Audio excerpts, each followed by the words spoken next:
Hello, everyone. Welcome to our Arvin Lamont meeting. Since it's now 5 o'clock, I think we can get started with our logistics slides for this evening. And first up is getting our interpretation set up. And for some instructions, I'm going to pass it to Tanya from Linguística. Thank you, Liz. Good afternoon, everyone. I'm going to share my instructions in Spanish and then in English.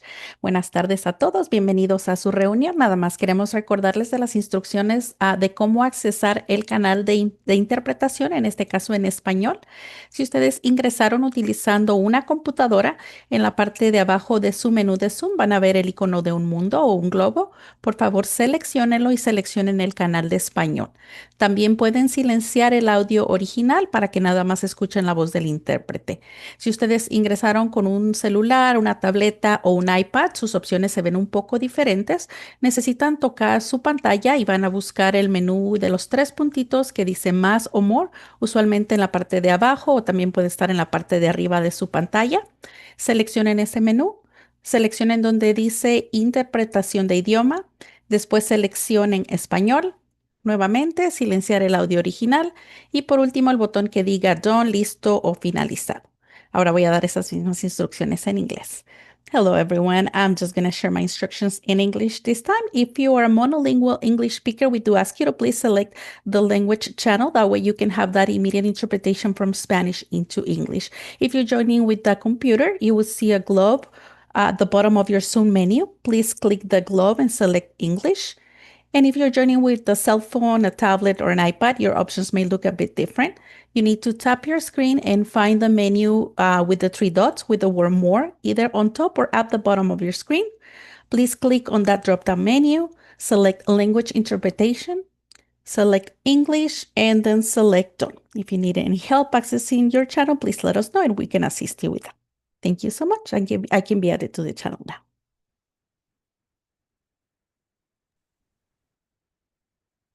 Thank you, Tanya.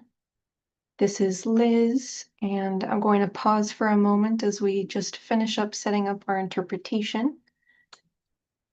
Okay, I see a thumbs up, so it looks like we are all set up, but do let us know if you are having any issues accessing that interpretation. As your facilitators, part of our role in these meetings is to work behind the scenes, to take attendance, offer technical assistance and general support to ensure that everyone is able to engage fully in tonight's meeting. So again, if you are having any trouble with Zoom or the translation or have any questions about anything else, please do feel free to message myself or Amy, or even unmute yourself and interrupt the conversation if you are not able to hear in your chosen language. So moving through our slides, we have a reminder here about our naming conventions. We use these because they help with our attendance tracking and stipend distribution process. So if you are a CSC member, we ask that you put the letters CSC in your Zoom name. And for residents who are a part of our stipend program, we also ask you to put the letter R. On this slide, we have a reminder for all others who are attending tonight's meeting. For our agency partners, we do ask that you put your agency name in your Zoom name. And for members of the public who are joining tonight's meeting, we also ask that you indicate that in your Zoom name by putting the letter P, as this helps us track who to call during our designated public comment. On this slide here, we have our virtual meeting etiquette, where we ask for folks to stay muted unless you are speaking. And if you are calling in on the phone, you can press *6 to mute and unmute.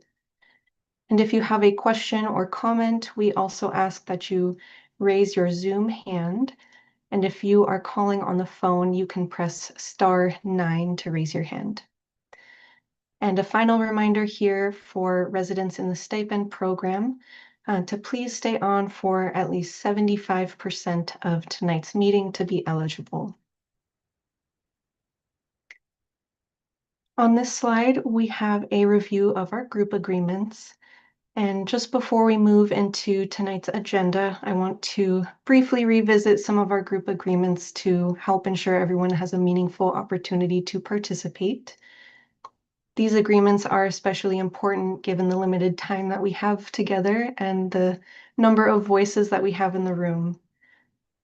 So our step up, step back agreement reminds us that if you tend to speak often, we ask that you also create space for others.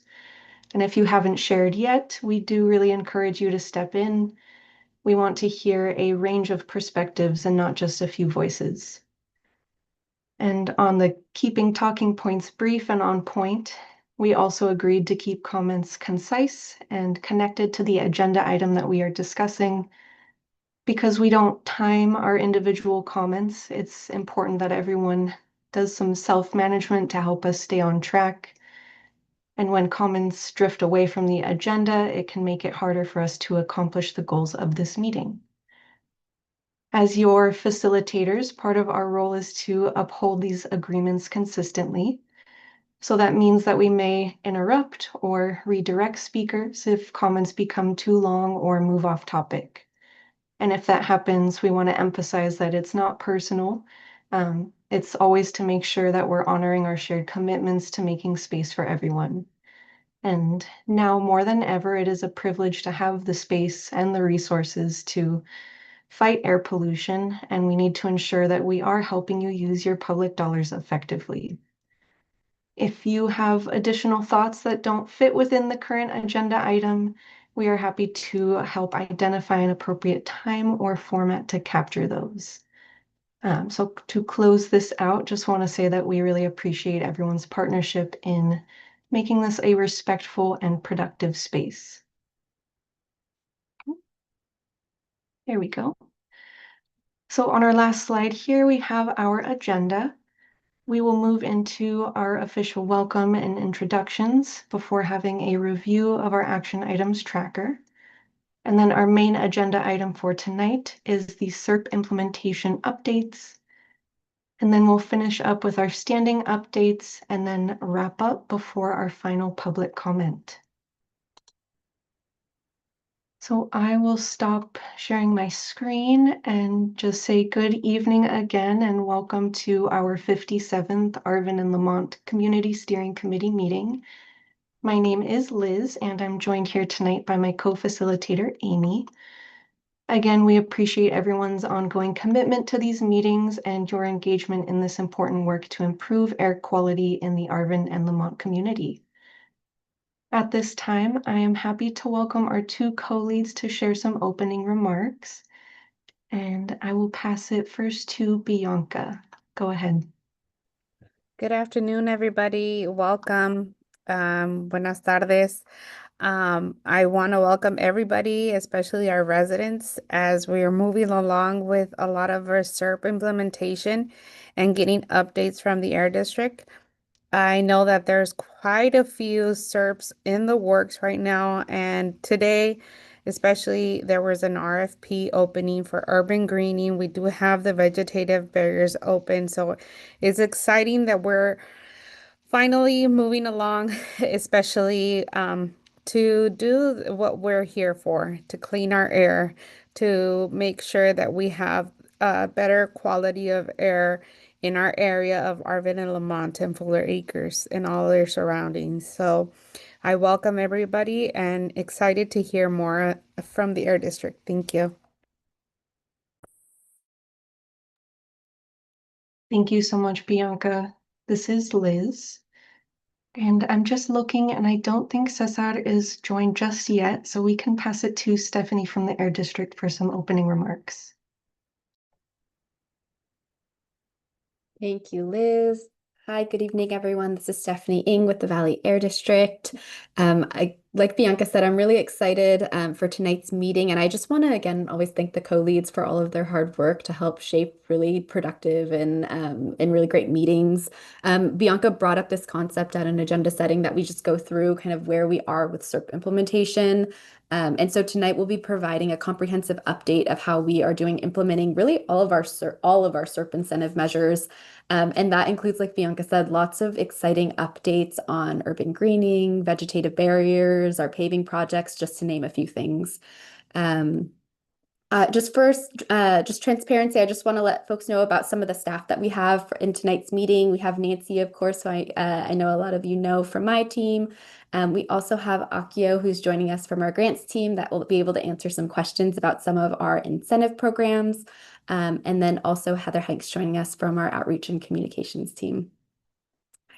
And then, oh, sorry, I have one other, and then we have Danny Gonzalez, who's also joining us from our outreach and communications team too. And with that, I will pass it back to you, Liz. Thank you, Stephanie.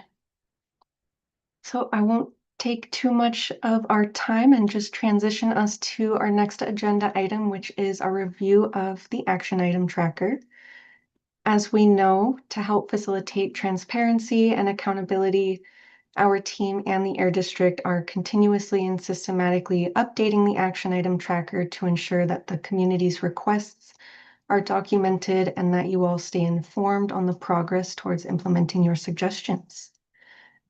Tonight and moving forward for this agenda item, Nancy will be providing updates only for the action items that are not included in this night's agenda.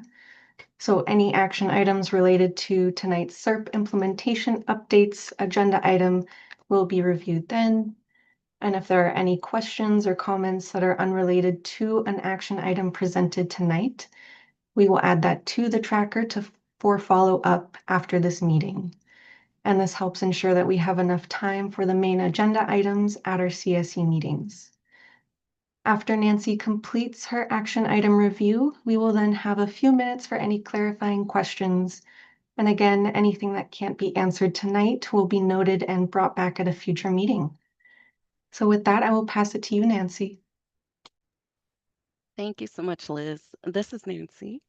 I am excited to just go over today's action items. And for today's meeting, we have a lot to talk about, so I will go ahead and get started.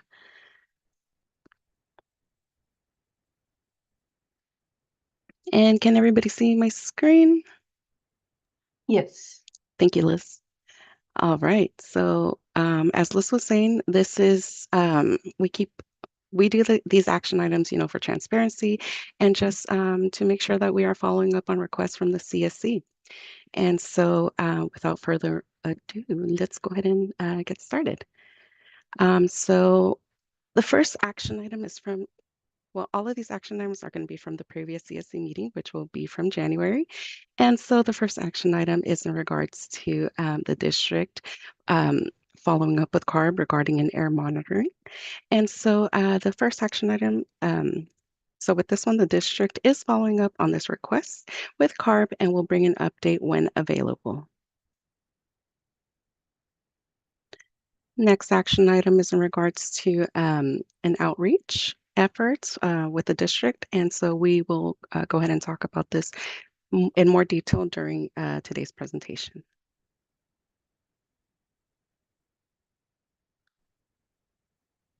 The next action item is in regards to current energy.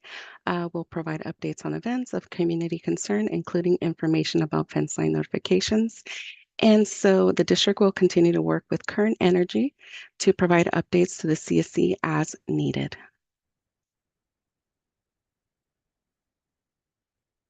The next action item is in regards to canal signage with the DPR. And so DPR is continuing to follow up with the water district and will share updates as soon as they become available. At this time, this is just a status update, as responses can take time, as we know. And so we will be able to provide you with more detailed information as the information comes back to us, or you are also more than welcome to reach out directly to DPR if you would like further information or have other questions. And then we'll go to our last action item, which is under the completed section. And so for this one, Caltrans has offered 2 tentative dates to host community tours. And so the CSC to provide availability. directly to the district. And so with this action item, the CSC decided that March 5th would work best, and the CSC was emailed these details. Our director, Stephanie, will go over this item during the standing updates, and so she will be able to provide more information. And that concludes our action items for today. So if anybody has any questions, please let us know or in the chat.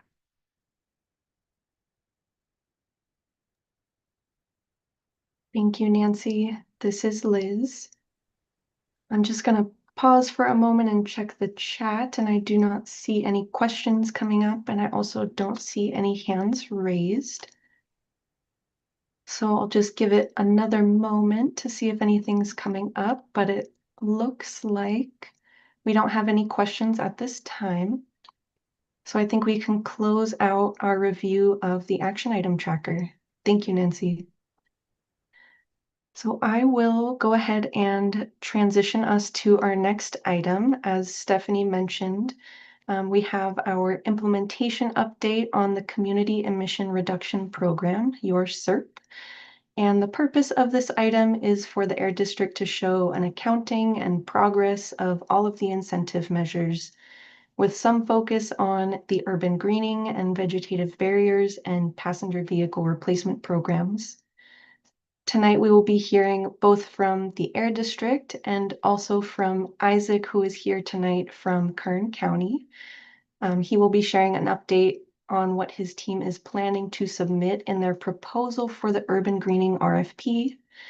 And when Isaac presents, he will provide an overview of what everyone could expect to see if Kern County were awarded the urban greening RFP, including where the urban greening could be located and how long it could take.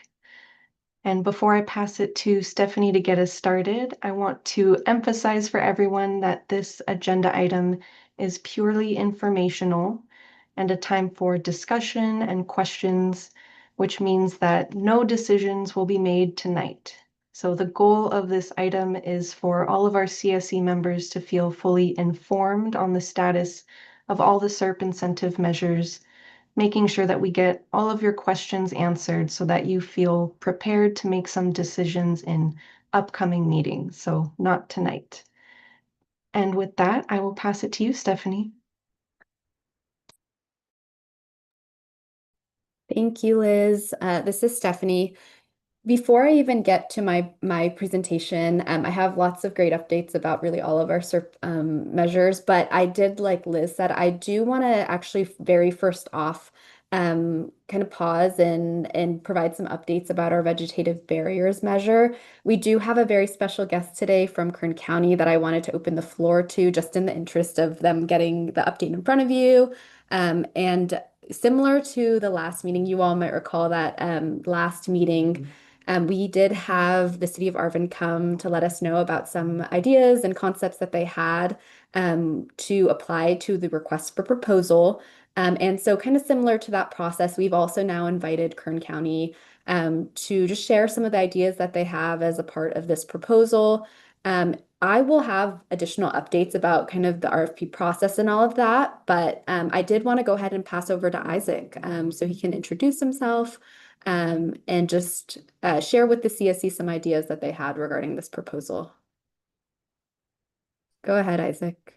Okay. Hey, hello. Thank you everybody for having me. I appreciate the invitation. Can everybody hear me okay? Okay, great. Let's see here. So my name is Isaac Preston. I'm with Kern County. I am the Deputy Chief General Services Officer. I oversee the entire portfolio of the Kern County parks, lakes, golf courses, from Fraser Mountain all the way to Boron, up to out to Taft and up to Delano, in all the metro areas. So I'm very excited to be here. Thank you so much again, Stephanie, for inviting us here. We are definitely excited in applying for the grant for the Lamont Urban Greening Project. As you know, in the Lamont community knows that we have been looking forward to complete renovation of Lamont Park. We've been at this process since 2019. I started this process in March of 2019. Submitted my first application for the statewide parks program grant in August of 2019. We didn't get it our first round. We went for a second round and adjusted some of our applications, and were awarded it the second round. So now we're at where we're at. Obviously, it's been a very long process, dealing with the state and figuring everything out, going towards concept plans and everything else, kind of getting some of the costs and price and what we want to do with that park. We've had multiple community meetings. So everything that we're putting into this park for the statewide park program is coming directly from the voices of the community. So I see a few names that are on here actually that were part of those community meetings. So nice to see some of you on this call. So yeah, I did hear that I believe Arvin was going to be applying for this grant as well. The county is also very excited for this opportunity. We're looking at applying for it as well. And some of the things that we're excited about are being able to free up also some of our general fund with the help of this grant opportunity, if we are selected and receiving the grant. So with that, we're looking at about probably around $250,000 worth of grant requested funds to help with the statewide parks program to completely renovate Lamont Park. In that, we're talking a whole bunch of trees, a lot of ground covers, drip irrigation. There's going to be a bunch of 53 trees we're looking at trying to plant. Some bubblers for each tree we're planting. I think we're putting 2 bubblers per. There's going to be a total of 5 valve control control boxes or valves to each of those bubblers. And we're looking at about 1,763 shrubs and ground covers that are going to be drip irrigated with 11 total drip control valves. So in total count is going to be 2,204 shrubs, trees, and ground covers for this project.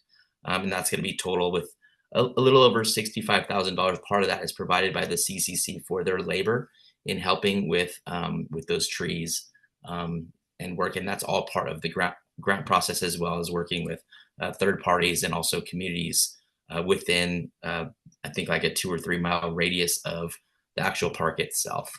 So I don't know. Let me see. I'm going to try to, let me see if I could share my screen and just kind of give a quick little, let's see if we could do this. And then let me know if you guys can see my screen or not. Is my screen being shared? Not yet, Not yet. Isaac. Okay, let me share it. All right, here we go. Can you see it now? Yes, thank you. Okay. So what we have here is the urban greening concept plan. This is our entire, basically the concept plan for what the Lamont Park complete renovation is going to look like.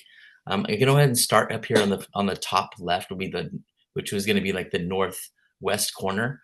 Up here where you see my mouse, we're building 2 completely brand new basketball courts.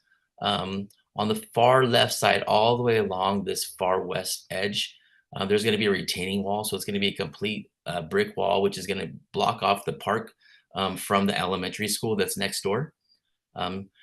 All of this circular area here is going to be a ninja type style, big teenage playground. Built, it's going to be very large, along with a smaller kind of grades like 5 to 8 or 5 to 12-year-old type playground styles as well. Here in the middle here, you're going to see a brand new, where the softball field used to be, that's going to be a brand new state-of-the-art with turf, lighting, LED lighting, all of it going in as a brand new soccer field. The concession stand to the northwest corner of that soccer field is going to remain. So that'll be there. All new walking paths you can see here. There was also allowed with lighting throughout the park. A cool feature about just the walking path itself, it's all going to be ADA. So anything all of the major features that we're putting in on this concept plan are going to be accessible to all users of the park. So we wanted to make sure that if they wanted to come in and work out, there's going to be some ADA workout equipment here next to the playground. All of the paths are come in here to this little area right here. There's a seating area, kind of an open lifted area for like maybe like movies in the park or something like that. And then if they sweep around over here to the east, they can also get into what was going to be a splash pad, which is kind of shaped like the turtle. Just above that splash pad and right here next to the pool area, there's going to be two multi-purpose courts. One's going to be more like a tennis court and pickleball. The other I believe was also going to be like pickleball, maybe more of an empty kind of multi-purpose for maybe like roller hockey or roller skating type events there as well. So quite a bit. You can see the colors that are in here right now. These are a lot of the trees and the shrubage and the areas that we're planning for this urban greening opportunity. So you see this is where we're planning on kind of putting some barriers here with some shade, being able to watch both the multi-purpose courts and the soccer fields at the same time, and then along the edges of all the walking paths and throughout. And then also kind of keeping this southeast corner open, because I don't know if a lot of you are aware, we're going to be looking at a second phase of this project. We're going to be looking for some other grant opportunities for phase 2. And this, I believe, we're going to look at placing a skate park in this area. We've got a lot of our youth are coming into a lot of our meetings with skateboards and excited. They want to see a skate park. I want to see a skate park. I think it's a really cool idea. Like you say, like any opportunity we have to keep our youth and families in these parks and keep them engaged, it does a lot of things. It keeps our youth out of trouble, for one. It keeps our parks clean. I think more people that are using it are opt to like kind of pick up after themselves because they want to take pride in their park. And then 3, it deters like the homeless that are staying in the parks that we're seeing nowadays. So we're excited about this opportunity. We will be submitting for this grant come time. And we're excited for this project to move forward. So right now, I believe we're in the design phase of it going forward. We just recently, I believe within the last month or month and a half, had 2 more community meetings. So that was nice to see some locals from the Lamont community joining us with that. And that's all I have for now. So are there any questions for me?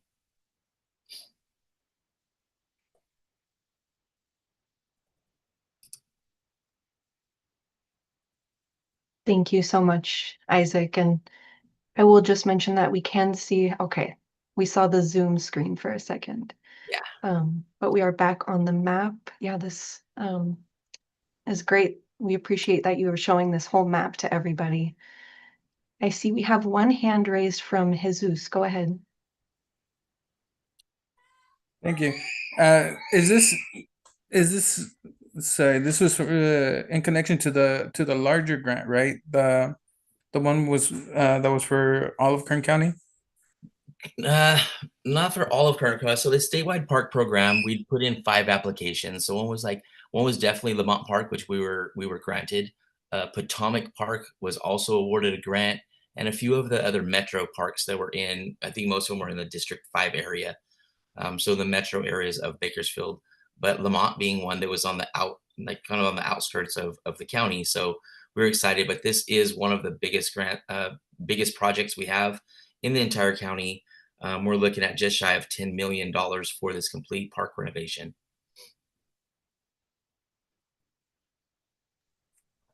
Okay, thank you. I see. All right, I'm good. Thank you. You're welcome. Thank you, Jesus. This is Liz. I don't see any questions in the chat, but I'll just pause for another moment to see if there are any other folks with feedback. And I do see a hand from Gustavo. Go ahead. Hi, Gustavo. Hi. Well, I think this is good news, and thank you for coming and presenting this this concept and potential adding funding to that. My question is, we participated, as you mentioned, from the beginning, including my organization CRP, from the beginning, working with the county to secure the grant and so on, having meetings in Lamont. And I'm obviously willing to support any application. My concern will be, or question is, do you have a time frame when you are going to build the project, work on that? Because I think my understanding, when we apply for the grant, the country applied for the grant, there was enough funding for the to build the original design that was approved by the community. But my understanding is that with the time and the raise of materials and everything, the funding is not enough now. I think my question will be, if you submit the official grant request and we approve it, when you're planning to, the county's planning to implement the building of that, or can we get a real commitment that the county is going to implement it soon, to not go into the same cycle of not having enough funding in the future? Right. No, I completely understand what you're saying. And it was, I mean, the processes are so long, and we actually just had to submit another request to the state. Um, the original amount came in at about $3 million over budget. So you remember the last meetings we had about a month ago or so, we had to figure out a way to kind of limit some of the scope, to kind of capture that $3 million that we were over budget. And that's where we got around that 9 million, close to $10 million range. So we did have to cut out a portion of what our original grant ask was. And however, that's why I want to go back again and go through a second phase and request an additional 3 or 4, maybe $5 million. And if some of that has to come from general fund, possibly, I don't know. That's up to our CAO. But I think a second round to be able to kind of complete what I've had in my vision since day one, and giving the community everything that they asked for. And so far, we're shy of 3 elements of this that the community has asked for, kind of out of our hands. And you're right, escalation of costs and materials and everything else has risen since the beginning of this. Our plan is to kind of move forward on this now. We've been able to get back into scope of what we're able to afford, in what our grant was awarded. We're ready to move. The construction services team is looking at awarding this, but we're looking, I believe, at having this completely finished and renovated by the end of 2027. That's what our goal is right now.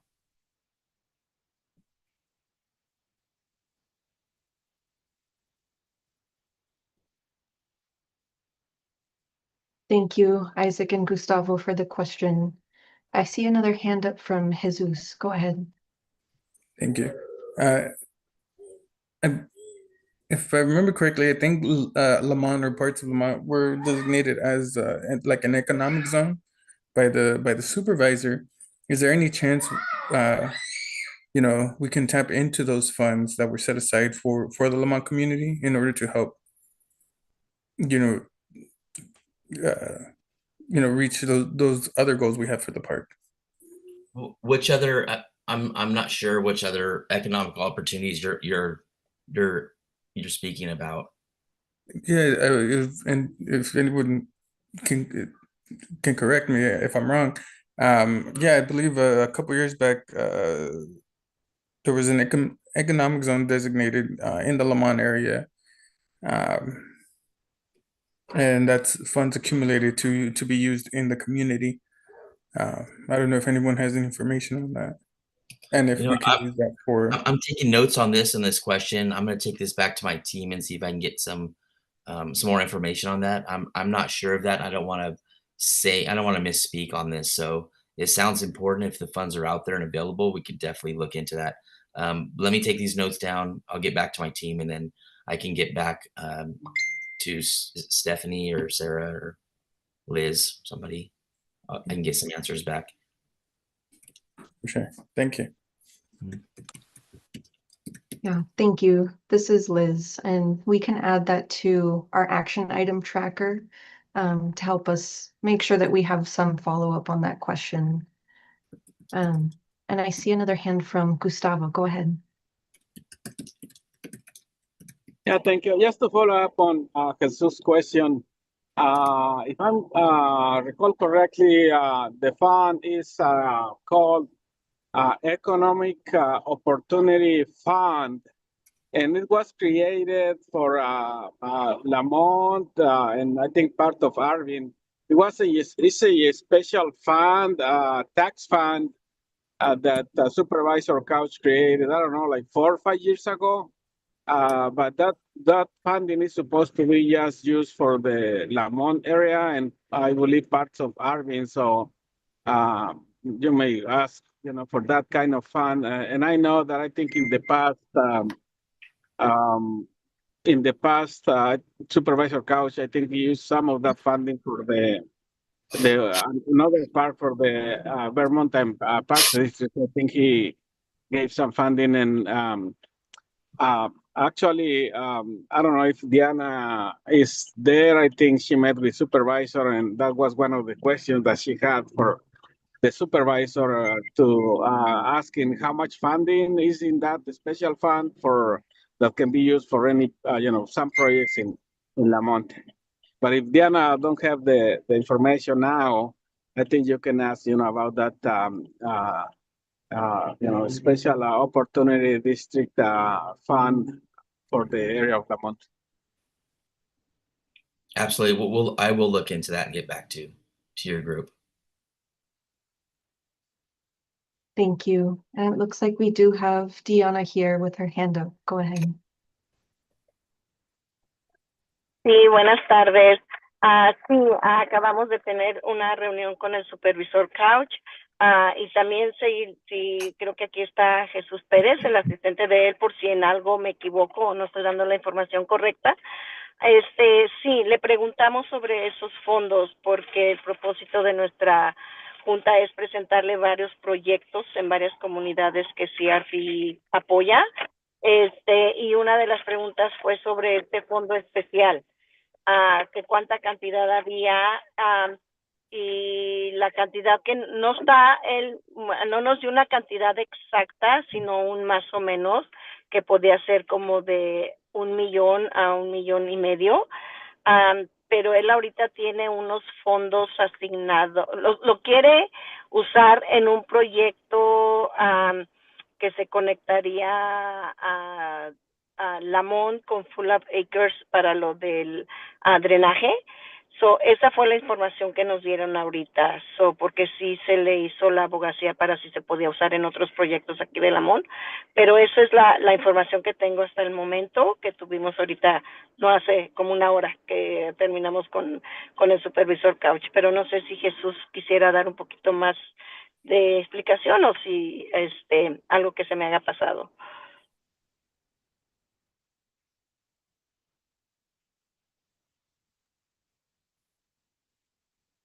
Thank you, Deanna. This is Liz. So it sounds like we're getting a little more context about this meeting you had with Supervisor Couch and a little bit more about potential amount of the fund. And so it sounds like Isaac has taken some notes and we'll do a little bit more follow-up to confirm what use could happen with those funds. And we'll be sure to share that information back with the CSC. Thank you. Really appreciate these questions.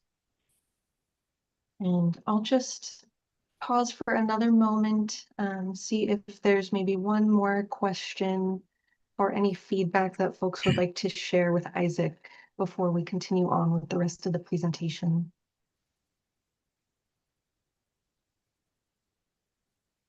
Go ahead, Diana.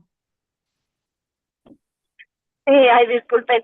Nada más para decirle a que pues gracias que sí, en la junta que tuvimos la comunidad de Lamont con parques y recreaciones, fue algo que sí se les dijo se les informó a ellos sobre esto de la urbanización, que podrían aplicar para esos fondos. Como ya lo escucharon de él y no quiero ser muy repetitivo, se cortaron otros fondos que pues desafortunadamente se tuvieron que quitar ciertos cosas del parque que ya estaban designadas para hacerse, y por eso hicimos la sugerencia de si se podía aplicar, y pues gracias a ICE que sí aceptaron y sí están haciendo eso, y estamos trabajando con el condado. La comunidad de Lamont está trabajando con el condado.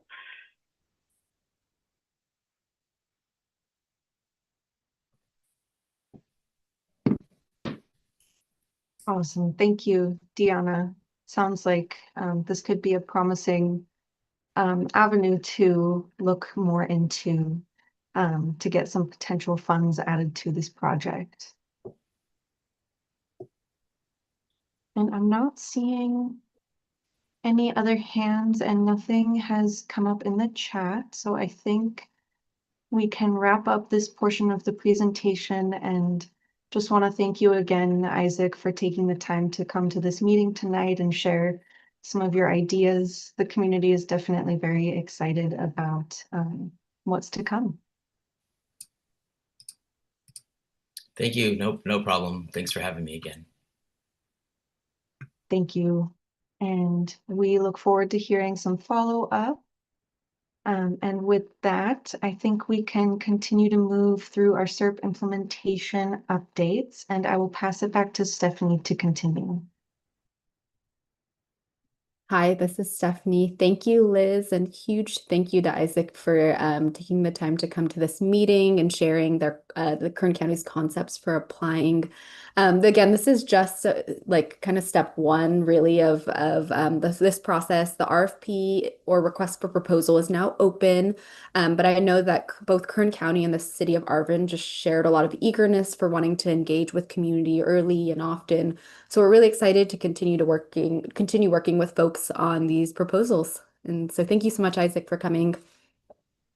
Absolutely. Again, I'm excited on behalf of the county and General Services, or Parks and Recreation Department. Thanks again. We're looking forward to the process. I'm sure we're gonna have a lot more questions to ask moving forward. So Stephanie, thank you for the open door policy. Kind of, Don Woodard has been working with you. He's more of our parks planner. So he'll probably be really kind of pushing this forward, and I'll just kind of be guiding him when needed. Thanks, Isaac. And I believe Don was out and supported the Pocket Park project in Lamont. And so we're excited to have him on board for this too. Good, thank you. I'll let him know. All right, thanks, Isaac. I'm going to switch gears. I have a couple other updates about urban greening and vegetative barriers, but I'm going to go ahead and move us to the presentation. And I wanted to, again, kind of preface this and thank Bianca for, I think she's always been such a great advocate of just making sure that we, as the CSC, have a good sense of how we're moving and kind of how things are going with SERP implementation overall. This is a comprehensive update, and so I will get through a few slides, and I think I'll pause every so often just to see if there's any questions.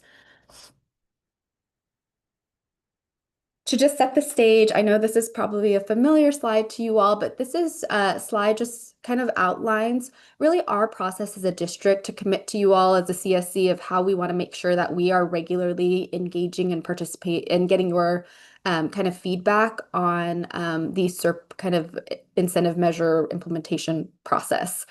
So monthly, we do update a SERP tracker that we post on the website. We send emails to you, and at any time, really, that you're interested, you can hop onto that SERP tracker and see the most up-to-date information about how implementation is going with all of the SERP measures. It's available in both English and Spanish, and it just has different rows that are devoted to every single SERP measure. Again, that's something that we do monthly.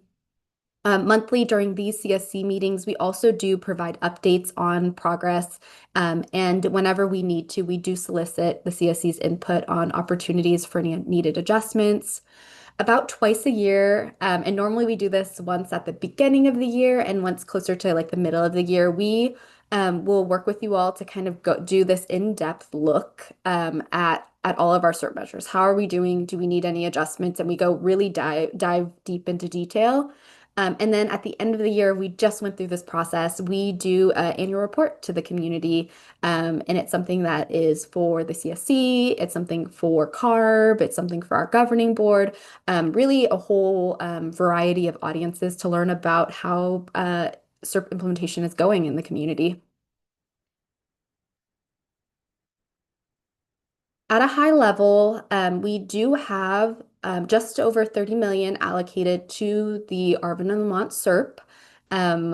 We have right now about just over 19 million that are dollars that are committed to different projects. This is both committed and completed projects. So in this kind of grouping of funding, it's projects that have already been funding that's been spent to go out, that's been out, devoted to projects in the community. So an example of that could be a purifier that someone has in their home, a lawnmower that's been replaced.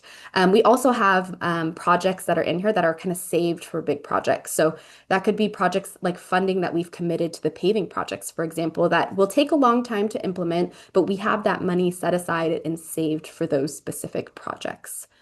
In the next category, the lighter green color, we have about $20 million in a whole variety of measures that we are still working on. We're seeing a lot of progress on those, but we definitely kind of need more time for folks to apply to those. So that's a lot, a lot of our residential programs are still open. There's still a lot of funding available for residents to apply. We do have some programs available to some community organizations, public agencies, and we're going to go into more detail as I get through the presentation. So the way that I will present these is I'm going to go through some of our different groupings of the CERT measures. The first kind of category of those measures is going to be the residential measures. So these are the measures that any resident in the Arvin-Lamont boundary can apply to. And this at a high level kind of just shows the progress of how much funding that we've spent. So you'll see that we've made some good progress on our residential air filtration program, the program that we have to provide funding for residents to repair their vehicles if they have emissions related issues with their vehicles. We have, of course, the lawnmower program that I know a lot of you are familiar with.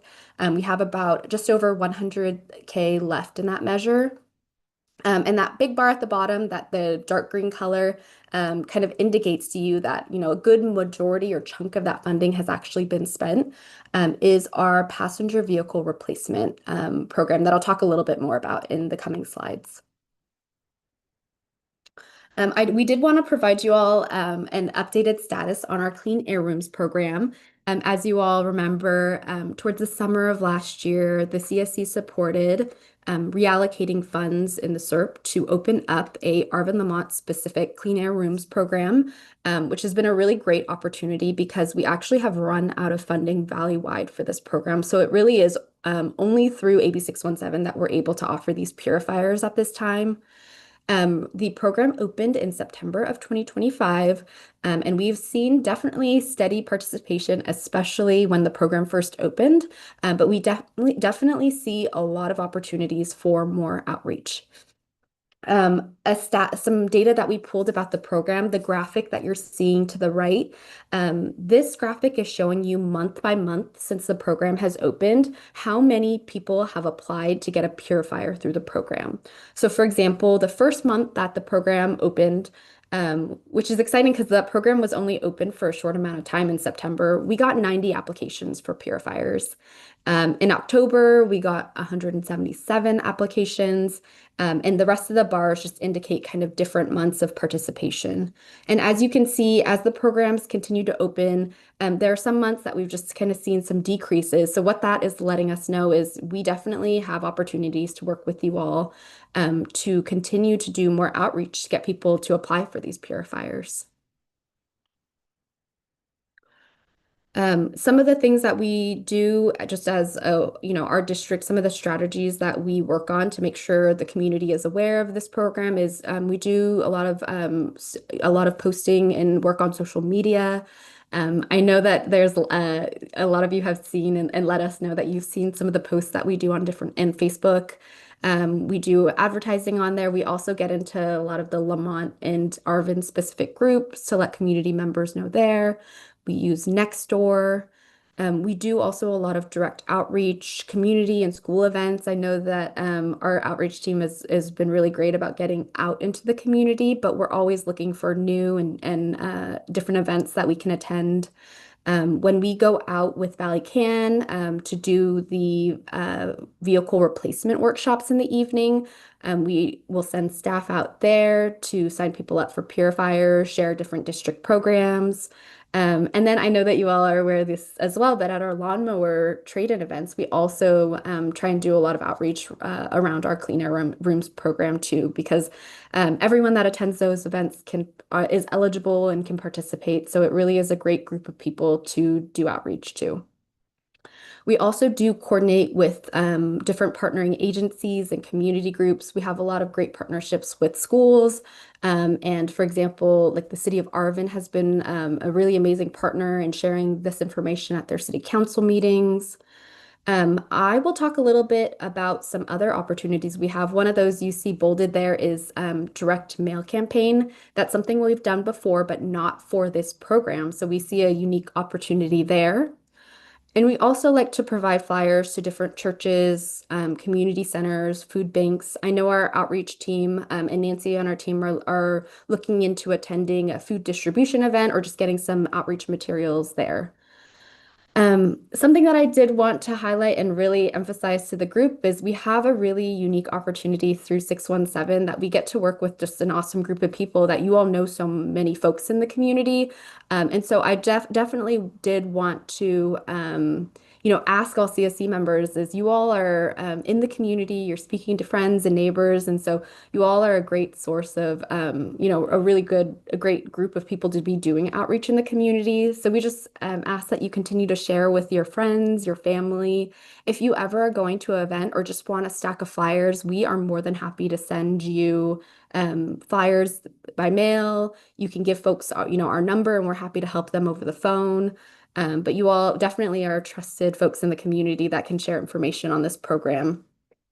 And really quickly, I just wanted to touch on another opportunity available to you if you are, a community group, and then also to any community groups you may know, is we have a mini grant program available that we can provide up to $2,000 for community groups to do outreach on a lot of our district programs, but there definitely is a great opportunity with Clean Air Rooms. So if you know of, a Boy Scout troop or a, nonprofit in the community that is looking to do some outreach and has the capacity, send them our way, and we'd love to get them signed up to do outreach because, we can provide funding to make that happen. I am going to do one more slide and then I'll pause for questions because I think I see some things maybe popping up in the chat. I mentioned in the slide previous to this is the participation numbers that we're seeing, we have seen in the last few months a lot fewer people that are applying. So we definitely want to keep pushing the program, make sure that folks are aware. And so we do want to, in the next couple months, work towards doing another targeted mailer. We've done it in Arvin Lamont before, and I hope a lot of you all got that mailer. The previous one we did was providing information on how to send to the district air quality complaints. And so we got definitely a lot of feedback. We saw an increase in calls and just engagement through that mailer that we sent. And we've done this in other 617 communities where we've done mailers for Clean Air Rooms and seen a good return. And so we are working with an advertising agency to send a targeted mailer to households in the boundary about the Clean Air Rooms program. And it'll look like this. For those of you that have met Danny on our outreach and communications team, he's there giving away a purifier to someone in the community. And so this is something that we are working on. And again, like I said, we saw a lot of positive engagement and kind of response via calls and applications. And so we're definitely hopeful and think this will bring in lots of engagement. I'm gonna stop. Actually, I will just do one other slide because this is all related to each other.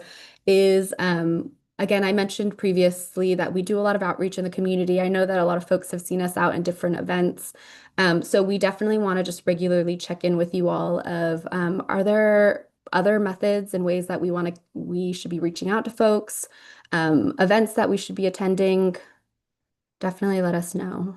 And so I'm going to stop here and I'm happy to take any questions that have come up. Thank you, Stephanie. I don't see anything in the chat, but I do see Bianca has her hand up. Go ahead. I do have a question in regards to the Air District doing an outreach event. I know that in the past you've done it in the Arvin community, but is there any possibility that there could be what was it when they did it at the Alfaro church? It was a clean day or a clean action day where people were able to sign up not just for air purifiers but for all the programs that are out there. So is the Air District planning to do anything anytime soon so those type of disbursements could happen? Mhm. That's a good question. I have a couple thoughts, and then Heather, feel free to jump in if there's anything you want to add. I think Bianca is talking about the event that we did at the end of September, and we would love to do something like that again. But it's our goal to also make sure that we're doing things like that in other communities. So I think that's something that we're working towards is doing something like that in a couple of our other communities.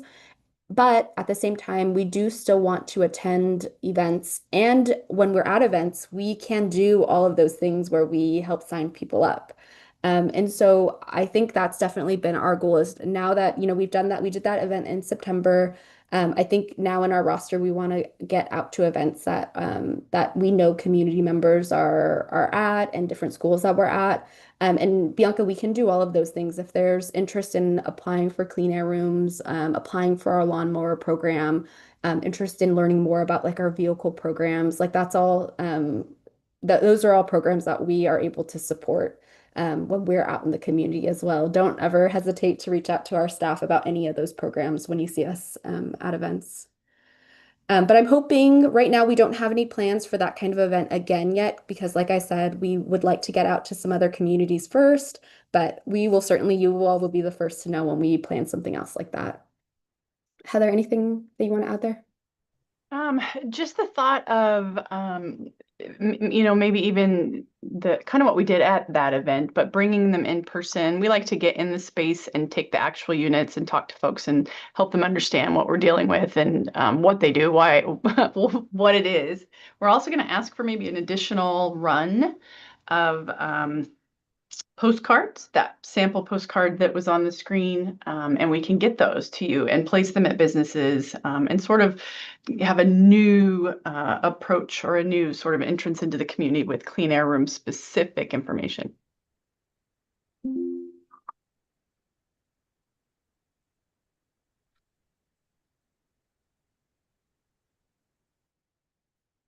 Thanks, Heather. This is Stephanie. I don't see any other questions, so I'll bring us back to the presentation, and I'm gonna transition us over to our vehicle replacement program. Just a few updates on our Replace program. Valley Clean Air Now, or Valley Can, does host monthly in-person vehicle replacement workshops to help assist interested applicants. Arvin Lamont actually, I think, gets a few more of the events because they typically will throw in normally most of the months do an event in both Arvin and Lamont. And so they definitely have great coverage in the boundary. As of now, we have more than 230 applications that have been submitted for new or used plug-in hybrid or electric vehicles, which is super exciting because the program is one of our the programs that opened up a little bit more recently. And it's our plan to have Valley Can continue these workshops until the funding is exhausted. These are really interesting stats that we've showed before when we've given these updates about the program that kind of show the breakdown of the participation for folks picking vehicles through the program. As a reminder, through this program, anyone can select either to go with a plug-in hybrid or an electric vehicle, and they could also go with a new or used option. And so what you're seeing here is kind of the breakdown of vehicles that were selected through this program so far. A majority, almost half of the folks that have participated have gone for used plug-in hybrids, which I think generally makes sense, kind of based on what we're seeing in this field of. I think, used vehicles tend to be a little bit more affordable than new ones, and plug-in hybrids typically give folks an option. It's not fully electric. You don't only have to rely on charging the vehicle. And so we have about 48% of folks that have gone through the route of used plug-in hybrids. About 29% of folks have gone for a new plug-in hybrid. We have about 16% of individuals that have gone with a new electric vehicle and about 7% that have gone for a used electric vehicle. So some interesting numbers. These are generally trends that we see across all of our communities and through the valley, that we tend to see a little bit more participation kind of on that plug-in hybrid route. Yeah, this is generally what we're seeing so far, and this is numbers that we can provide to you all as we see more participation. So as of now, like I mentioned, we have 234 applications that we've received. We've talked about this process before, that it does take a little bit for folks to go through this program because they will apply, they'll need to go out, shop for the vehicle, and there are a few steps to make the actual transaction happen. So there are 234 applications that we've received, and of those, 170 are fully done and fully completed those process. Which is a really great number in that area for Arvin, Lamont. We have about, through all of those applications that we have remaining about $490,000, which again, it'll depend on what option that folks go for, because the new electric option will give you the highest incentive amount. But as a rough estimate, that funding is enough for about 25 vehicles if they kind of went for the full amount that's available for a new battery electric vehicle, which is again $20,000. The district, we definitely will continue to monitor those numbers, and we will bring updates to you all if it is the case, and when it is the case that a reallocation is necessary for the program. And then just as if you were interested, Valley Can will do their next weeknight applicant event on Monday, March 2nd. This is this coming Monday, from 5:30 to 7:30. And this event will be in Lamont. And I think that the one following, which we can send information about, will be in Arvin. Perfect. I'm going to stop here and see if there's any questions about our passenger vehicle replace program.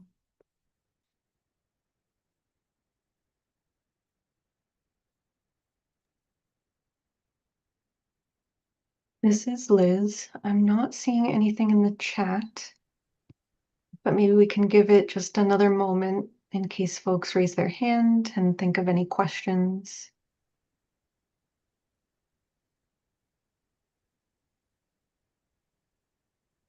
Yeah, I think we can continue, Stephanie. I'll keep going. All right. So I just discussed and gave updates on our more residential facing measures. So I'm going to move us over to the next category of CERT measures, which is our measures that are available for, generally the community and schools. We have, as you can see, we have some funding remaining for our commercial lawn and garden program. This is separate from our residential one because this is available to different businesses and agencies that have landscaping, large commercial landscaping equipment. You all have heard a few updates, but I'll provide some updates on our vegetative barriers and urban greening measures as well.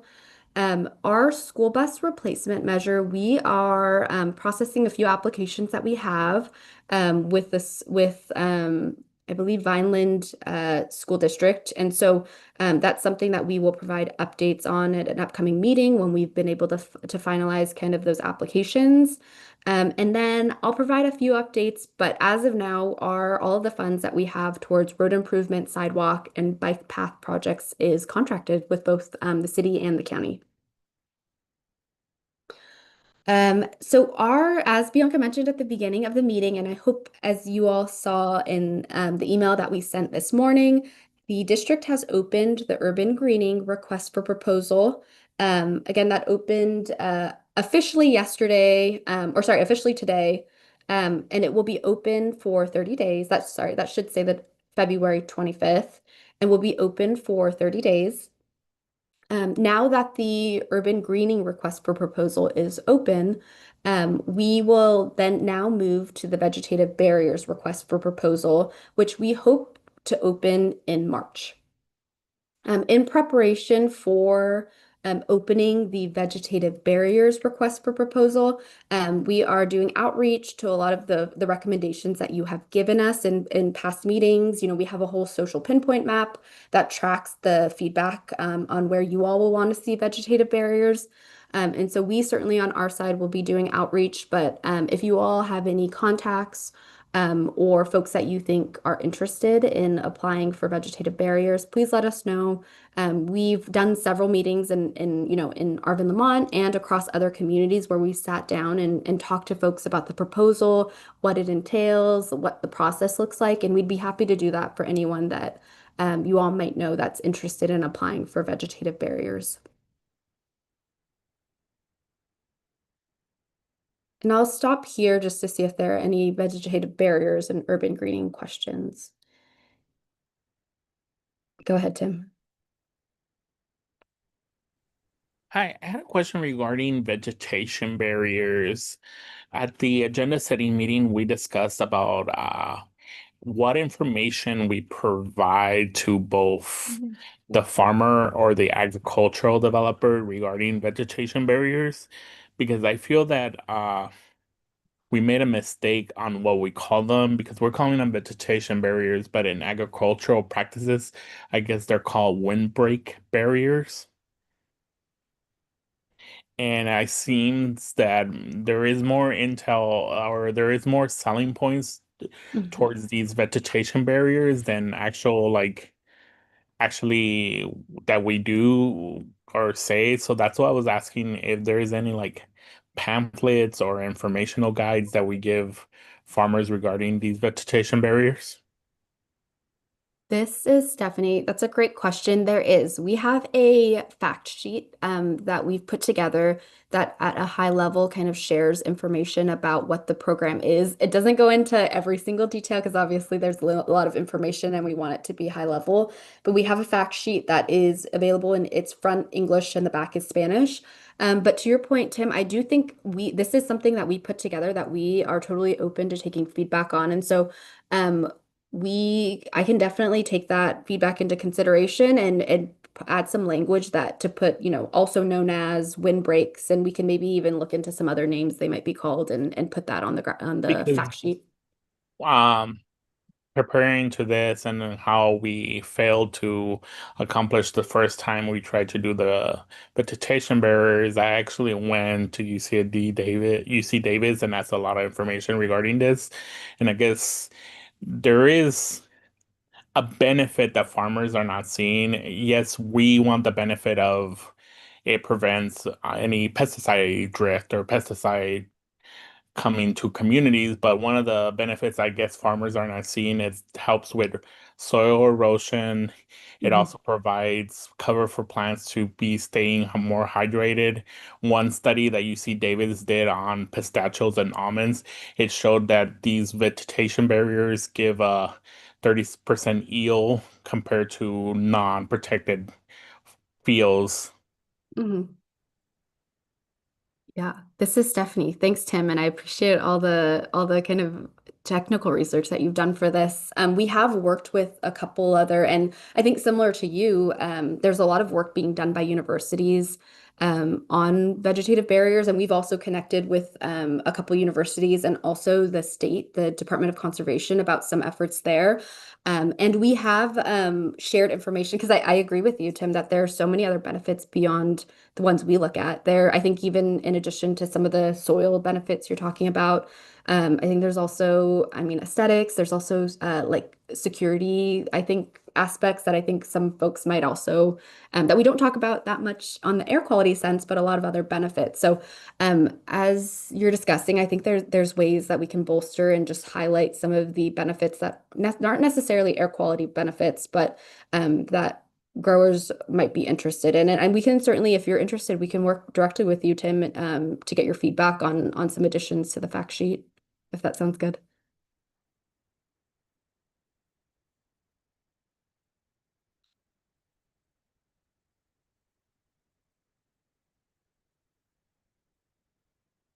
Awesome. Thanks, Tim. I appreciate it. I see your thumbs up. And this is Stephanie. Now as I'm saying it, we are happy. It was a little while ago. It was the first time we had sent the fact sheet. The first time we had opened RFP. I think within a meeting we did review the fact sheet, and I believe we sent it out and it's posted on the website. We can do that again. That way everyone can provide us feedback of maybe some updates and edits we can put together. That way it's an updated outreach piece that we can send out when the RFP is open.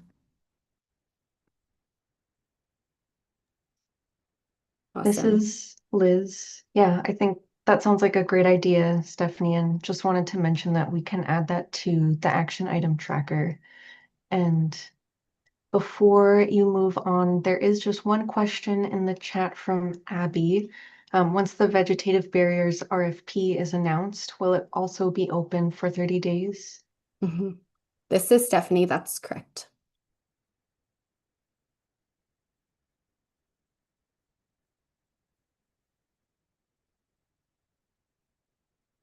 Awesome. I don't think I see any more questions, so I will keep us moving through the presentation.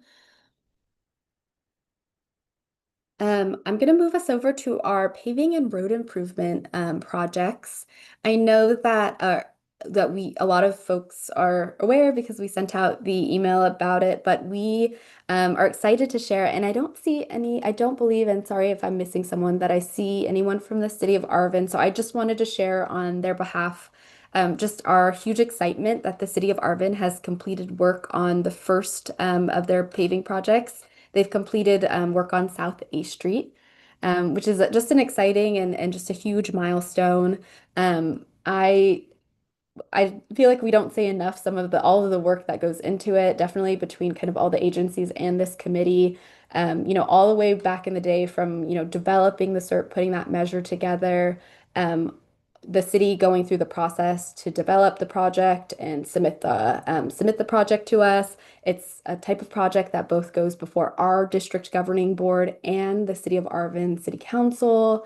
And then they'll go through the process to design and engineer and actually construct the project. And so there are a lot of steps, and they definitely are time-intensive projects, but we so appreciate the City of Arvin's diligent work on this because as you can see from the pictures at the bottom, there's some exciting and amazing work done already.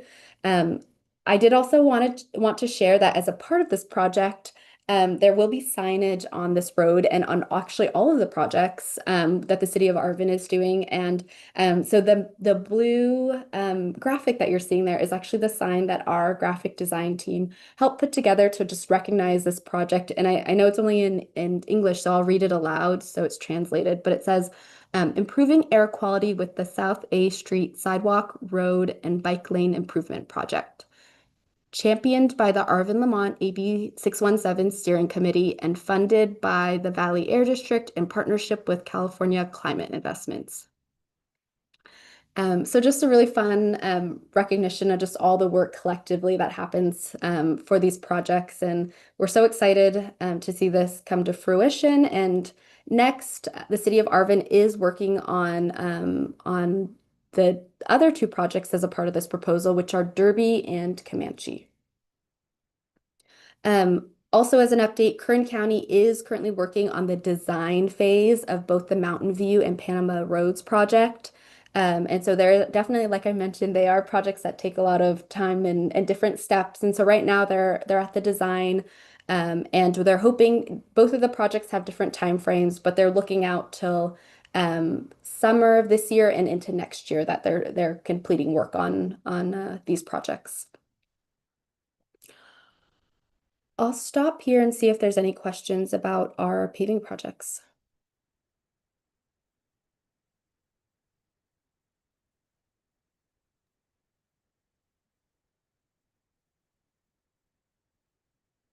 And this is Stephanie. I will just also say while you're thinking, for definitely both of the projects, we want to think about some events that we can do to kind of celebrate the milestone with you all. And so I just wanted to let you know that as I think some of the Derby and Comanche projects get wrapped up, we are already in conversation with the city of Arvin, the mayor and the city manager, to hopefully plan a fun event that we can invite community members to just recognize the work and for us all to be able to celebrate the collective work on these projects.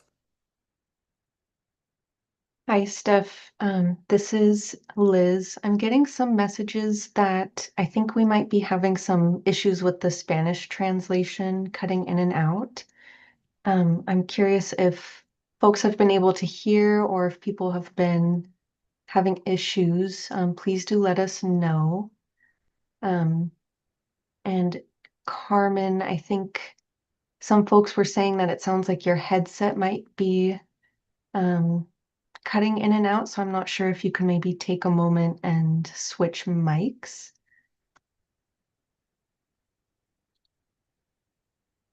Thank you all for your patience and allowing us to pause in this moment.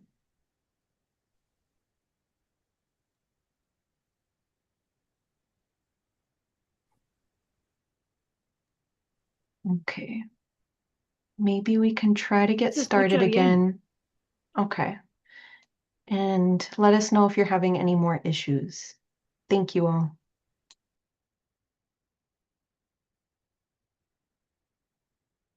Thank you, Liz. And yes, please stop us if at any time if you're not able to or if something's happening with the interpretation. Always happy to pause. I will keep moving through the presentation. The next category of measures that we have are measures that are related to ones that businesses and public agencies can take advantage of. I'll go into more detail in the next slide about opportunities with public fleet vehicles. But for some of our agricultural measures, like our alternatives to agricultural burning and ag equipment replacement measures, we're seeing good participation there. And we're definitely still seeing applications roll through for both of those measures and seeing progress. I know that we've expressed and spoke to you all about some of the challenges with the heavy duty truck replacement measure. And so that's one that we continue to keep an eye on and look for opportunities as we need to seek funds. But as we hear opportunities, we certainly want to continue doing outreach on that front. Public fleet vehicles is one that we definitely wanted to kind of bring back to the CSC because it's one that we have yet to see. We do not have any applications that are currently in-house for this, but it definitely is something that's open to a lot of different agencies and groups in the community. So we're just wanting to make sure folks are aware of it. As a reminder, there is $400,000 available for this CERT measure. And this measure is, the purpose of it is to fund the purchase of public fleet vehicles. And this can be, just so folks are aware, this is not just just vehicles alone. There are other types of things that folks can get through this. They could get different like utility carts, for example, like golf carts, scooters, e-bikes are also a part of this for public agencies. And it's available again for public agencies and community action agencies. Funding for this program is available again to those groups. Some of those examples that I'll share is cities are eligible, counties, different special districts. So that could be like a water or irrigation district. And then also public educational institutions are eligible for this. So school districts, community colleges, and state universities also could apply for these funds. And so we continue to work on outreach for this measure, but we just ask the CSC is if you all know contacts or know of anyone we should reach out to, please definitely let us know, and we want to connect with them because we certainly want to get some applications into this program. And to wrap us up, I know it was definitely a comprehensive update with lots of details, but as you can see from the presentation, there's lots of great progress happening across all of our CERT measures. And there is lots of work and that we still have to do, especially on outreach for a lot of these measures. And so lots of opportunities in this coming year to continue to move forward progress on the CERP, working towards that kind of 5-year time frame, which for Arvin Lamont will be in October of 2027. We, as a district, will continue to work with you all as funding reallocations come up. We've done it many times before, and it's something that our team is regularly looking into just to see if there's a need and opportunities arise in the SERP, and we definitely will bring those updates to you all as they come up. And so at this time, that is the end of my presentation. Happy to open it up to questions, any feedback that folks have.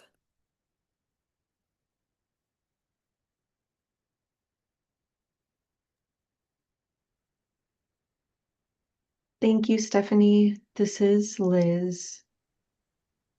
Oh, I do see a hand up from Bianca. Go ahead. I just I don't know if I missed it, but for these applications, these are open, they don't have an RFP.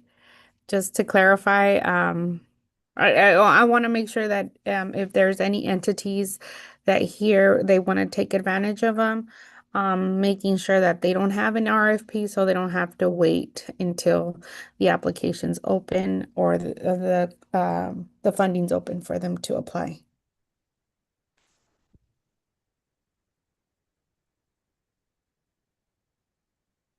This is Stephanie. Bianca, I don't know if that was a question or a statement, but It's a question, sorry. Oh, perfect. Okay, awesome.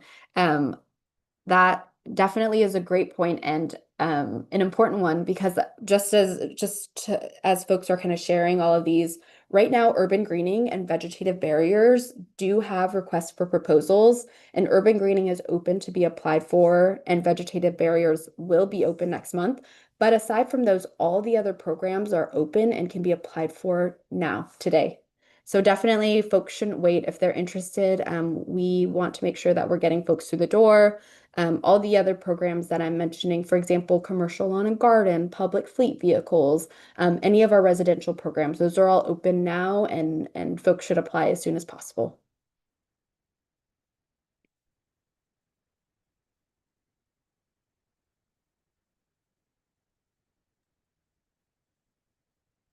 Thank you for the question, Bianca. We can just pause for another moment to see if there's any final questions or feedback for Stephanie before we wrap up. And I see one hand from Gustavo. Go ahead. Yeah, thank you. I think we have a couple of folks here that may benefit the entities that they are serving with the the electric vehicles. Team, I don't know if the water district may benefit from this. You may want to ask your manager and if they have any needs for small vehicles to add to your equipment. And Jesus, for the Vermont Parks District, if there is an opportunity to buy some vehicles for the maintenance of the parks, that may be another opportunity. Just wanted to mention that. I think I see that this is a benefit, to these local entities. I just wanted to mention that. Thank you.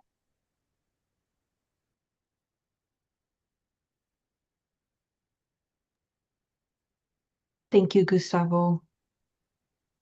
I see one last hand from Yeah, Tim. I'm sorry, and Go ahead. I'm Oh, yeah. sorry. It's just it's Jesus Perez, not Jesus Alonso. There are two Jesuses, I believe.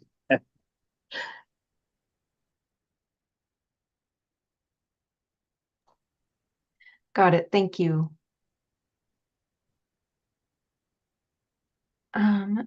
We can go to Tim next.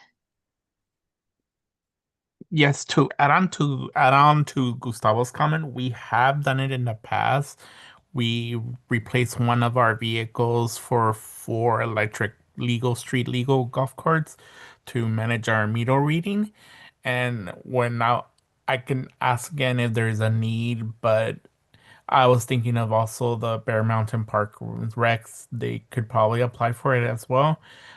I know that it's actually Jesus Alonso who brought this to the board and made us apply for it, but we can we can have a conversation when we meet together and discuss if there's a need again.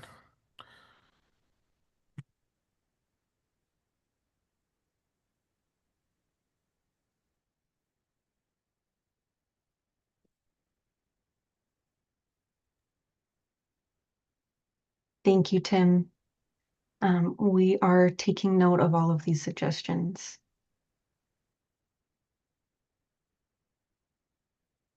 I don't see any other hands raised. I do see someone who is on their iPhone in the chat. You just sent a message that you're having internet issues.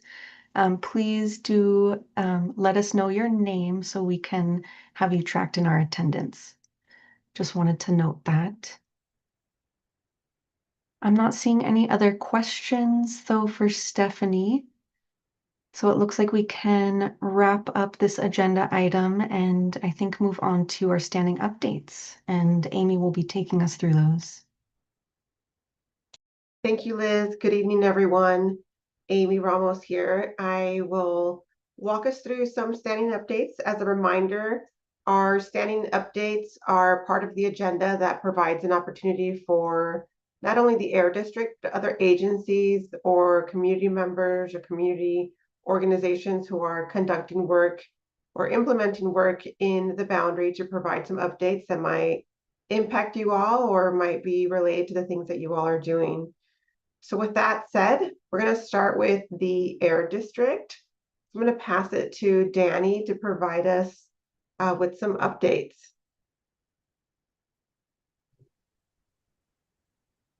Hi, can you hear me, everybody? Yes, go ahead. Hi, good evening, everybody. Danny Gonzalez with the Outreach and Communications team.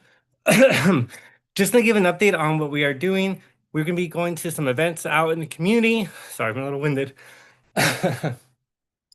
So planning to be out in the community of Arvin, Lamont pretty soon. We are trying as much as possible to deliver more calendars out in the community as well. If you are aware of other events in the Arvin, Lamont community, please let us know. We're definitely really interested to be out there and be present as much as possible. Thank you. This is Amy. Thank you, Danny. Hope you feel better. We are going to pass it to Stephanie to provide an update on behalf of Caltrans. Thank you, Amy. This is Stephanie. I did want to share on Caltrans' behalf just an update on an opportunity to connect with Caltrans in person. We sent information on Wednesday, February 18th, if you want to go back in your email. But they will be out in the community for their Weed Patch Highway Rehab project. And they will be in front of the Mini Mart in Fuller Acres at 11 on Thursday, March 5th. And if you have any questions, I will drop into the chat the contact for Jason over at Caltrans. Thank you.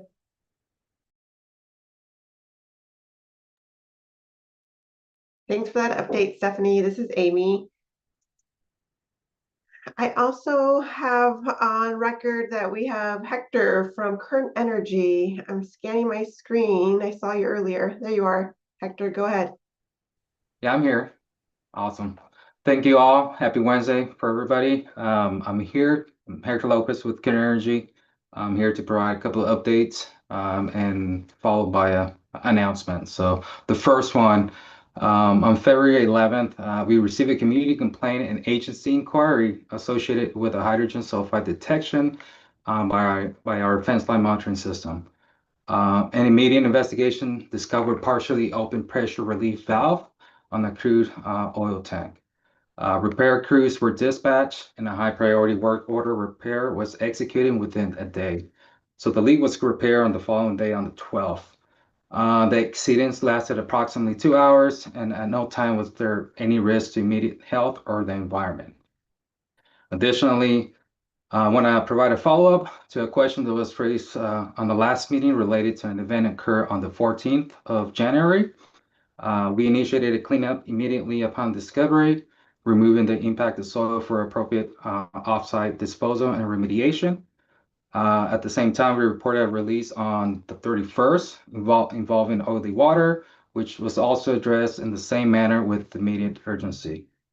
And lastly, I'd like to announce Care Energy is proud to share and announce that we formally adopted the Fuller Acres Park. This adoption was approved by the Parks and Recreation Commission at their meeting last month, and we have made commitment to ensure the park's cleanliness on an every other week basis. With this, we hope this commitment helps to show that we are serious about operating the grace of all of you here, our community, and for being a better neighbor. Again, thank you so much for your time, space for me to provide these updates, and now I'll send it back to Liz or Stephanie. Thank you, Hector. Appreciate that update. At this time, I'd like to open it up to any other community agencies or other organizations that might have some updates. I do see CARB on the line, and I see OEHA. I see several other organizations. Not sure if folks have any updates tonight that you'd like to make sure the community is aware of.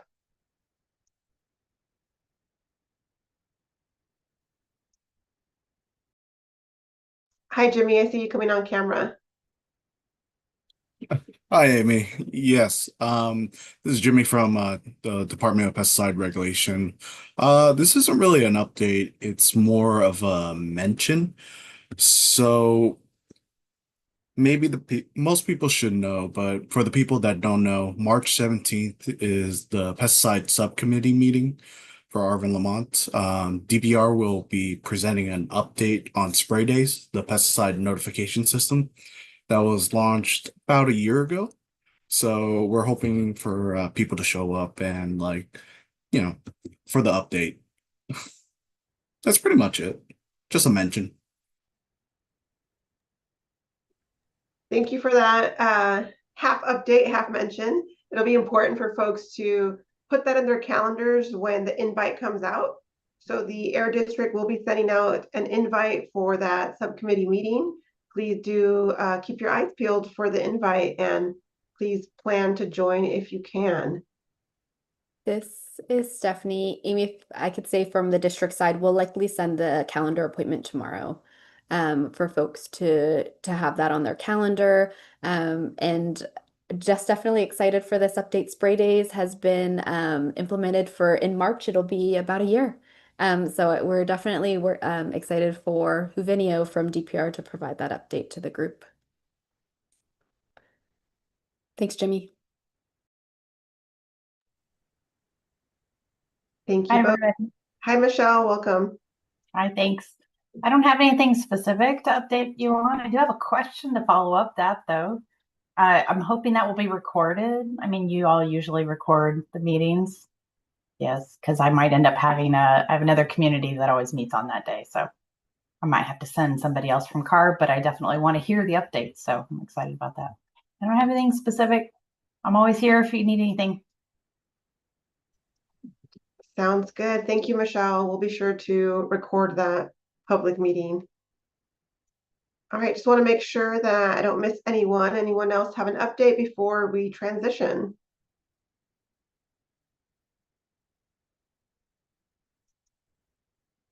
Okay, I am not seeing anyone raise their hand. and not seeing any updates, I'm going to go ahead and transition us to wrapping up today's meeting. As you all know, we have agenda setting meetings that are scheduled 1 week after these meetings occur, these community steering committee meetings. And the goal of those agenda setting meetings is to provide space for you all to set the agenda for next month's meeting. It is vitally important for those of you who are interested in ensuring that your topics make it to the agenda, attend these meetings and provide the Air District with your feedback. So the next agenda setting meeting is scheduled for March 5th from 4 to 5 via Zoom. And then our official next CSC meeting is scheduled for March 25th. That'll be from 5 to 7 via Zoom. And as we just previously mentioned, you will be receiving the notification for a new pesticide subcommittee meeting, and that should be in your inbox tomorrow. All right, before we wrap up tonight's meeting, I want to read out some of the action items from today's meeting. It looks to me like we only have one action item, and that is to provide information on the Economic Opportunity Fund for parts of Arvin and Lamont that could be leveraged for the Kern County project or park project and potentially for urban greening. So we'll make sure that that gets discussed and you'll hear about updates regarding that action item at the next meeting. So at this time, sorry, Amy. Oh. This is Liz. We do have one additional action item that I can read out loud too. It was on the next page. The Air District will share the vegetative barrier fact sheet with the CSC and incorporate any feedback regarding language to use like windbreak barriers to show the benefits of the project to farmers. Perfect, thank you. Always important to scroll down. I see Brianna has added some flyers to the chat. Would you like to come off mute to make that announcement? Yes, thank you, Amy. This is Brianda with Central California Asthma Collaborative. Sorry, I was waiting for the public comment section. I don't mean to interrupt, but then I got scared we might close out with the public comment. So I wanted to tee up the flyers, but it's great to be here with everyone again tonight. And I just have a few updates on some projects that CCAC has been able to launch this past coming month. And they are for opportunities to electrify your home. So CCAC is conducting a research study for folks that have 100 amps or less on their electrical panel. One of the barriers that we have noticed when speaking to community members that want to change their gas appliances to electric appliances is that oftentimes the electrical panel is not big enough for it to sustain all of the new energy usage from these new appliances. So what we are doing is developing a tool that manages the energy usage in the house and provides suggestions for when you do want to electrify without having to upgrade that electrical panel. We have learned that upgrading an electrical panel can be very expensive, up to about $5,000 if you do need to do an upgrade. And so this is a way where we are trying to meet community where we are or where they are, and creating some systems that will work for homes that still want to participate in bettering their indoor air quality and participating in switching appliances, but don't necessarily either want to upgrade their panel or have the ability to upgrade it. This survey is about 30 to 40 minutes where we ask for your energy usage up to 10 months back because we want to study the energy usage in the home with the current amps before making any suggestions for electrical pathways. And as a thank you for providing us with your energy usage for the past months via your energy provider account number, we We also give you a $100 Visa gift card because the survey is pretty intensive. It's about 30 to 40 minutes. What we ask for is for you to take pictures of like your gas stove or your washer and dryer, your water heater and labels. So because it is asking you to upload those pictures and give us access to your energy usage, we do provide a $100 Visa as a reward. There is an opportunity to electrify after the survey, which will begin enrollment next month for folks that are ready to go. It's not a requirement to take the survey, but if you are thinking about electrifying, this project has funds to be able to help you to transition some of those electrical appliances. It's only open to homeowners at the moment, but if you are interested, please still reach out because we do have other programs available that can be for folks that rent. So if we can help you with this project, we are happy to guide you to other projects that might be able to help. And one of those projects is actually the second flyer that I posted, and that is the Current Casa project that we were awarded through California Jobs First and the Current Coalition funds. We're really excited about this project because this will support a whole home retrofit. So if you want to transition your whole home and get rid of gas completely, this is a project where we are supporting homeowners to be able to do so.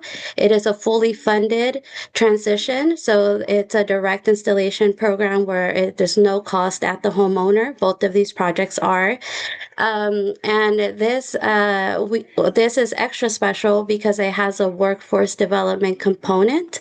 And so not only are we finding homes that want to transition from gas to electric, but we are also creating a workforce development cohort where we are hoping to enroll at least 20 current residents that are looking to work in the home electrification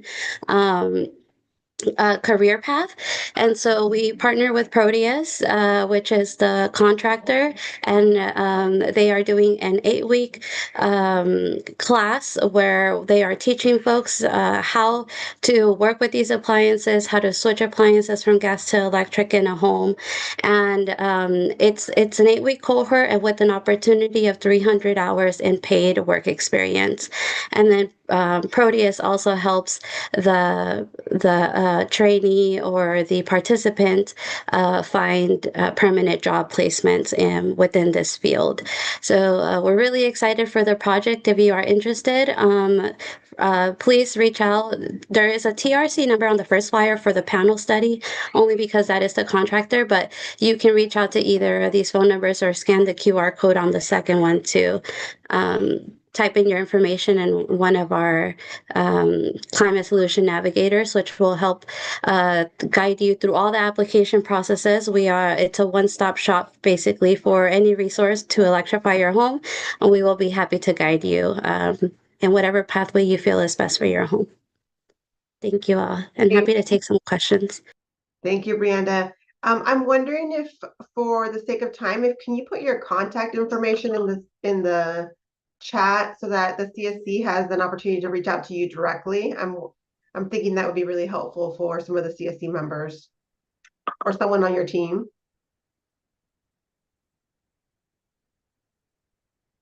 Or maybe for other folks on your team that the community can reach out to. Thank you. I went ahead and typed in my email, and then I can guide them to the CSN. Perfect. Yeah, I just know that sometimes it's difficult to download. And then if, in addition to that, I think if you would like to share any information that should go out in a follow-up email, please do email the Air District, and we can see about including some of that content. Joanna, go ahead. I see you have a question. How about with the, I have a question for the lady. How about with the permission of the owner of the house? Can we apply for those benefits or no? I know she said that it's going to have another for renters, but with the permission of the owner can apply for those? Yes, I can definitely ask. I know that because we have a really short time frame for the current Catalyst project, which is ending in September.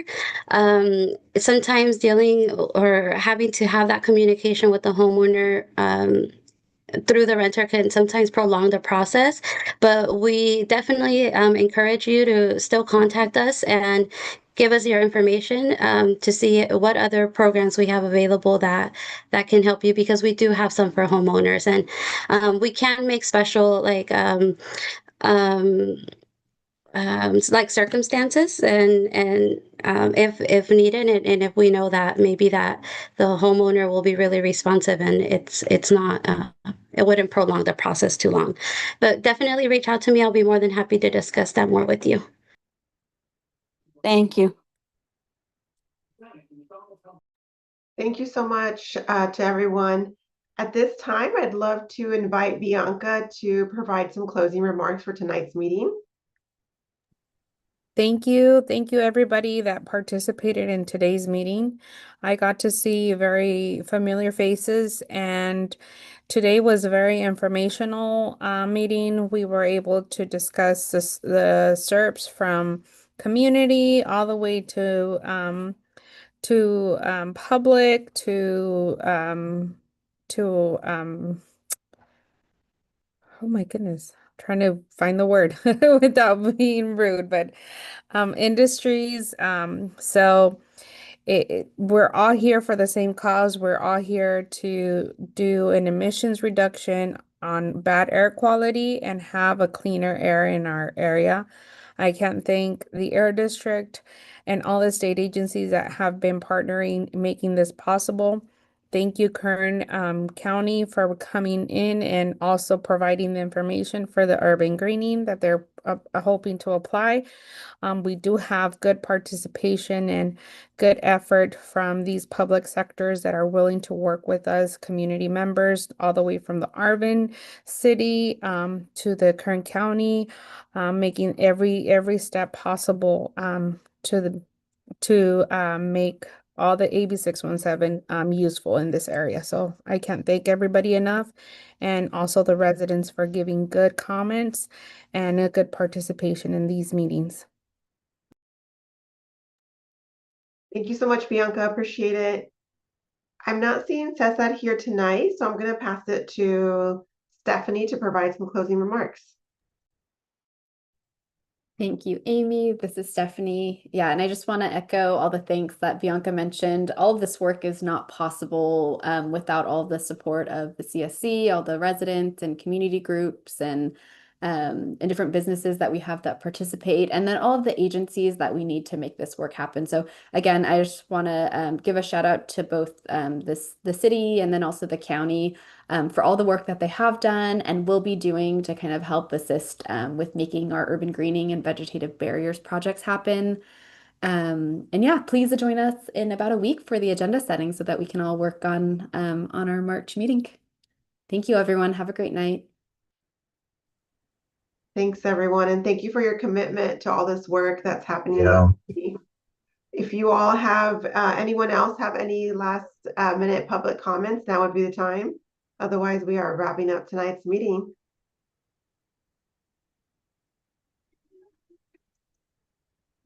All right. Thanks, everyone. Have a wonderful evening, and we will see you. Buenas noches. Buenas noches. Buenas Buenas noches. noches. Thank you. Good night. Buenas noches. Night. Good night.